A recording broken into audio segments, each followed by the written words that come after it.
ဒီမှာကျမတို့ကတော့เนาะဒီနေ့မှာ City Map ကိုသွားတာเนาะဒီမှာကျမတို့က City Map မှာဒီမှာမုတ်ကလေးတွေသစားတယ်။ဒီမုတ်ကလေးကျမပေါ့တခါမှတော့မစားဘူးပါဘူး။ဆုံးလေးဘလူးကိုင်းရမလဲစဉ်းစားနေစားဖို့စဉ်းစားနေကော်ဖီလေးရောက်ကော်ဖီရတဲ့တောက်ချင်မြန်ဟောနေရာလေးစားရင်ကောင်းမလဲစဉ်းစားနေကော်ဖီရတဲ့တောက်ချင်ရောက်ရက်ခတ်နေကော်ဖီတောက်မယ်တပီးကြည့်လိုက်သေးတယ်ကျမ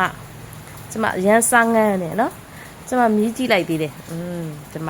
စားတော့မှကျမဒါကဘလူးကိုင်းရင်ကောင်းမလဲစဉ်းစားနေကန်တခါမှလည်းမစားဘူးအဲ့လိုမျိုးကြတော့เนาะဒါပါစားကြည့်အောင်เนาะကျိတ်နဲ့လှီးနဲ့ကျိတ်နဲ့လှီးနေဒီမှာကျမကျိတ်နဲ့လှီးနေတာစားတော့မယ်ကျိတ်နဲ့လှီးနေတလုတ်ဆိုတလုတ်မှန်းတိပဲအထဲနဲ့မုတ်ကပွားအောင်စားကြတော်တော်ကောင်းတယ်เนาะအဲ့ဒါကတော်တော်ကောင်းတယ်ကျမတို့ခုမှစားဘူးတာเนาะအဲ့ဒါလေးကတော့ဒီမှာစီတီမက်သွားရင်မိုးရရွာနဲ့ပြန်ထွက်ရအဆင်မပြေလို့ဆိုပြီးတော့เนาะတိုင်းရလည်းတင်လို့မရဝိုင်ဖန်းကြနေတဲ့ခါကျတော့လုံးဝဒါမှဒီနေ့မှလာပြင်မှာမဟုတ်လို့เนาะစားလိုက်တုတ်လိုက်သေးတယ်ကျမဒီမှာကော်ဖီလေးရလည်းငန်းလိုက်သေးတယ်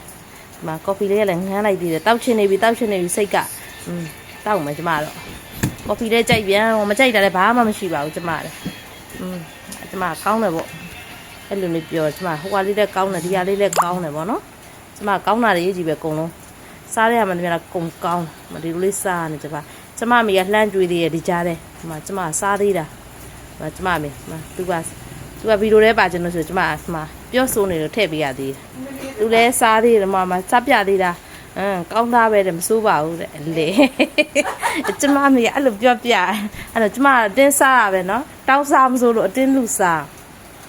ဒီမှာကျမဘယ်လောက်စားတယ်ဆိုတော့တခါမှမစားဘူးတော့ဒီကအကျိတ်နဲ့လှီးပြီးစားတောင်းနေကျမအဲ့လိုမျိုးလေးဒီမှာလှီးတယ်လှီးစားသေးတယ်ဘယ်လိုစားရမလဲအတင်းလှီးနေရနော်ကျမအတင်းစားကျမကတော့အမကျိတ်နဲ့ဆွဲတာမယ်နော်ဘလို့စားလဲမမေးနဲ့နော်အားကိုစားတာအစားတောက်လူနဲ့တဲ့တယ်ဆိုတဲ့အတိုင်းပဲကျမအကုန်စားဒီမှာနော်အဲ့လောက်စားတာနော်အဲ့လောက်ကိုစားနိုင်တာနော်ကျမအဲ့ဒါရပြုတ်ကျသွားသေးတယ်လက်ဝါးပေါ်ပြတ်နေရသေးတယ်ကျမပြုတ်ကျသွားလို့ပြတ်နေရသေးတယ်